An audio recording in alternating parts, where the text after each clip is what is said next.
यार तारिक भाई, यार आपको पता तो है इसमें बचत नहीं होती है यार, मार्जिन नहीं है बिल्कुल भी।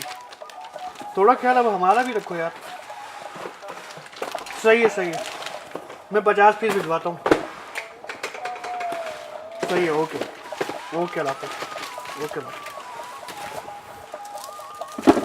भाई ये मार्जिन क्या होता है? मार्जिन मतलब बचत। अच्छा, इसलिए आप कस्टमर को कहते हैं मार्जिन नहीं है, सिर्फ 150 ही बचते हैं। हाँ शाबाश। और ये बैटरी, चार्जर, हेडफोन, इन सब को हम क्यों मार्जिन बोलते हैं? और ये डब्बों से निकाल कर हम नकली क्यों डाल देते हैं? चुप कर, काम कर अपना।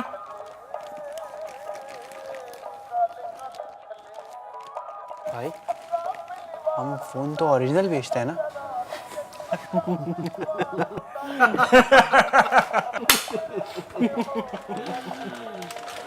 बेटा हम सिर्फ फोन ही ओरिजिनल बेचते हैं। जाली तो जाली, ओरिजिनल और 100% ओरिजिनल में भी बड़ा फर्क है। अगर 100% ओरिजिनल चीज चाहिए तो गो टू आओ और 100% क्वालिटी पाओ। So let's go to goto.com.pk।